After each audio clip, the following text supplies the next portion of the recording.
নমস্কার, আমি রুম্পা নিয়ে চলে এলাম প্রতিদিনের মতন একটি দারুণ স্বাদের নিরামিষ রেসিপি। সেটা হচ্ছে বাঁধাকপির তরকারি। আজকে আমি বাঁধাকপির ঘন্ট তোমাদের মধ্যে তৈরি করে দেখাবো। একদম সম্পূর্ণ নিরামিষভাবে খেতে দারুণ হয় এবং রুটি, পরোটা, গরম ভাতের সঙ্গে ভীষণই ভালো লাগে। তার রেসিপিটি প্রথম থেকে শেষ পর্যন্ত দেখার অনুরোধ রইল। যদি ভালো লাগে একটা লাইক করে দিও, তোমাদের একটা লাইক আমার জন্য অনেক কিছু। তাহলে চলো দেরি না করে শুরু করা যাক আজকের এই নিরামিষ রেসিপি বাঁধাকপির ঘন্ট। দেখো বন্ধুরা, চলে এসেছি গ্যাসের কাছে। গ্যাস ধরিয়ে আমি কড়াই বসিয়ে দিয়েছি। কড়াইতে আমি সর্ষের তেল দিয়ে দিয়েছি। তেল গরম হয়ে গেছে। রান্নাটা কিন্তু সর্ষের তেলেই করব। রিফাইন্ড তেল আর সর্ষের তেলের রান্নার মধ্যে কিন্তু অনেকটাই ফারাক থাকে। তো সর্ষের তেলে রান্না করলে যে স্বাদটা হয়, রিফাইন্ড তেলে কিন্তু অতটা স্বাদ হয় না। তা দেখো তেল গরম হয়ে গেছে। তেলের মধ্যে আমি একটু সামান্য লবণ আর একটু হলুদ গুঁড়ো দিয়ে দেবো, যেন গায়ে তেলটা ছিটে না আসে। সবার প্রথমে আমি আলুটাকে ভেজে তুলে নেব। বন্ধুরা, বাঁধাকপির তরকারি কিন্তু আমরা সবাই করতে পারি, তবে আমি সবার রান্না তো একরকম হয় না। আমি কিভাবে করি সেটাই আমি তোমাদের মধ্যে একটু শেয়ার করছি। দেখো আলু আমি ভেজে তুলে নিয়েছি। এবার ওই তেলের মধ্যে আমি দিয়ে দিচ্ছি ফোড়নে দিচ্ছি 5 ফোড়ন আর তেজপাতা। অনেকে কিন্তু এখানে জিরে ফোড়নও দেয়, তবে আমি বাঁধাকপির তরকারিতে সবসময় 5 ফোড়ন ব্যবহার করি। 5 ফোড়নের গন্ধটা, স্বাদও কিন্তু আলাদা হয়। গন্ধটা ভীষণই ভালো লাগে 5 ফোড়নে। দেখো ফোড়নটা ভাজা হয়ে গেছে। এবার আমি এর মধ্যে দিয়ে দেবো বেটে রাখা মশলাটা। এখানে আমি আদা, জিরে আর কাঁচা লঙ্কা একসাথে করে বেটে নিয়েছি।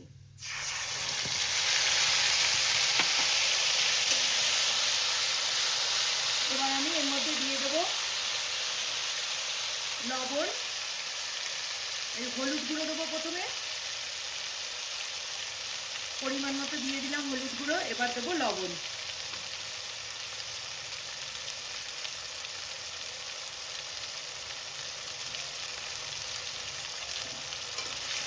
এবার মশলাটাকে একটু ভালো করে কষিয়ে নেব। দেখো মশলা কিন্তু আমার প্রায় কষানো হয়ে গেছে। এবার আমি এর মধ্যে দিয়ে দিচ্ছি কেটে রাখা টমেটো আর কাঁচা লঙ্কা। এখানে আমি 4টে কাঁচা লঙ্কা দিলাম। যেহেতু আমি জিরে আদা বাটার মধ্যেও আমি 4-5টার মতো কাঁচা লঙ্কা দিয়ে আমি বেটেছি, তাই এখানে আমি আর 4টে কাঁচা লঙ্কা দিলাম। ঝালটা তোমরা তোমাদের পছন্দ মতো দেবে। এবার আমি দিয়ে দেবো এর মধ্যে মটরশুঁটি। বাঁধাকপির মধ্যে মটরশুঁটি না পড়লে কিন্তু বাঁধাকপির টেস্টই আসে না। এবার আমি এর মধ্যে দিয়ে দেবো কেটে রাখা বাঁধাকপি। বাঁধাকপি কিন্তু আমি ভাপাইনি, যেহেতু এখন নতুন বাঁধাকপি বাজারে উঠছে, এটা ভাপানোর কোনো দরকার পড়ে না। তবে শীতের যখন আদা আদি হয়ে যাবে তখন কিন্তু বাঁধাকপি না ভাপালে কিন্তু বাঁধাকপির মধ্যে একটা বাজে গন্ধ আসে। এই জন্য তখন বাঁধাকপিটা ভাপিয়ে নেওয়াই কিন্তু ভালো। দেখো আমি একদম সুতোর মতন করে বাঁধাকপি কিন্তু কেটে নিয়েছি। একদম দেখো সুতোর মতন করে সরু সরু। এবার আমি বাঁধাকপিটা দিয়ে দিলাম। দিয়ে এবার মশলার সাথে ভালো করে মিশিয়ে ঢাকনা দিয়ে ঢেকে আমি রান্নাটা করব। তাতে করে কি হবে, বাঁধাকপির থেকে জল ছাড়বে, সেই জলেই কিন্তু আলু বাঁধাকপি সব আমার সিদ্ধ হয়ে যাবে। আমি এর মধ্যে কোনো রকম জল আমি ব্যবহার করব না। তো মশলার সাথে বাঁধাকপি কিন্তু আমার একদম মেশানো হয়ে গেছে। এবার আমি এর মধ্যে দিয়ে দিচ্ছি চিনেবাদাম। যেহেতু নিরামিষ তাই একটু এর মধ্যে আমি চিনেবাদামটা ব্যবহার করছি। এটা কিন্তু তোমরা নিরামিষ দিনেও কিন্তু এটা খেতে পারবে বানিয়ে, আর এতটাই টেস্টি হয়, মানে ভীষণই ভালো লাগে। গরম গরম ভাত বলো, রুটি বলো, পরোটা বলো, সব কিছুর সাথেই খেতে পারবে। রাতের ডিনারেও রুটির সঙ্গে কিন্তু বানিয়ে নিতে পারো। এবার আমি ঢাকনা দিয়ে ঢেকে রান্নাটা 10 মিনিটের মতন সিদ্ধ করে নেব। বন্ধুরা, আলুটা আমি দিতে ভুলে গেছিলাম, তা আলুটা দিয়ে দিলাম। দিয়ে এবার ঢাকনা দিয়ে ঢেকে আমি রান্নাটা করব। দেখো ঢাকনাটা আমি উঠিয়ে নিচ্ছি। মিনিট 10 আমার হয়ে গেছে। দেখো বাঁধাকপি থেকে কতটা জল ছেড়েছে। এই জলটায় আমার রান্নাটা কিন্তু হয়ে যাবে। আলুও সেদ্ধ হয়ে যাবে, বাঁধাকপিও সেদ্ধ হয়ে যাবে। আমি আর ঢাকনা দিয়ে রান্না করব না। এবার আমি ঢাকনা উঠিয়ে দিলাম। এইভাবেই আমি রান্নাটা করে নেব, এতে করে কিন্তু আমার রান্নাটা হয়েও যাবে। দেখো বাঁধাকপি থেকে যতটা জল ছেড়েছিল জলটা কিন্তু পুরোটাই টেনে গেছে, আর আলু একদম সেদ্ধ হয়ে গেছে, মটরশুঁটি আর বাঁধাকপি দেখো একদমই মিলে গেছে। এই রকম বাঁধাকপির তরকারি নিরামিষ আর সাথে যদি খিচুড়ি হয় তাহলে তো আমরা সবাই জানি এতটাই মানে টেস্টি লাগে খেতে। আর খিচুড়ি আর বাঁধাকপির তো একটা মানে মেলবন্ধন আছেই, যে বাঁধাকপির সাথে খিচুড়ি দারুণ লাগে কিন্তু খেতে। যেহেতু নিরামিষ আমি এর মধ্যে একটু চিনি দেব, তা তোমরা পছন্দ করলে দেবে, না পছন্দ করলে দেবে না, তবে আমার ভালো লাগে আমি একটু চিনি দিচ্ছি।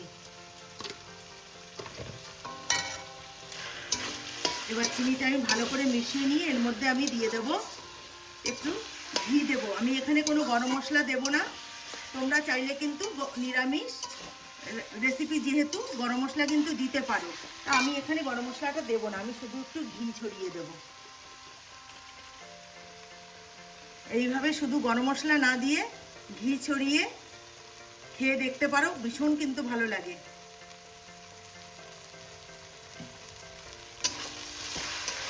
দেখো আমার কিন্তু একদম রেডি বাঁধাকপির ঘন্ট। এবার আমি তোমাদেরকে নামিয়ে নিয়ে দেখাচ্ছি। দেখো বন্ধুরা, আমার নিরামিষ বাঁধাকপির ঘন্ট মটরশুঁটি দিয়ে হয়ে গেছে, আমি নামিয়ে নিয়েছি একটি পাত্রে। তা আমি যেইভাবে রান্নাটা করলাম তোমরা বাড়িতে অবশ্যই একবার এইভাবে রান্না করে খেয়ে আমাকে কমেন্টস করে জানিও তোমাদের কেমন লাগলো। নিশ্চয়ই ভালো লাগবে। তা আমি আজ এই রেসিপিটা কিন্তু আজকে আমি রুটির সঙ্গে খাবো, তা তোমরা কিন্তু রুটি, পরোটা, ভাত সব কিছুর সঙ্গেই খেতে পারবে। সঙ্গে যদি খিচুড়ি থাকে তাহলে তো কোনো কথাই নেই। তাহলে বন্ধুরা, আমার চ্যানেলের নতুন বন্ধু হয়ে থাকলে চ্যানেলটিকে সাবস্ক্রাইব করে নেওয়ার অনুরোধ রইল। আর যারা করেছো তাদেরকে অসংখ্য অসংখ্য ধন্যবাদ জানাই। আর ফেসবুক থেকে দেখলে অবশ্যই ফলো করে দিও। তাহলে আজকে এখানেই বিদায় নিচ্ছি। ভালো থেকো, সুস্থ থেকো, নমস্কার।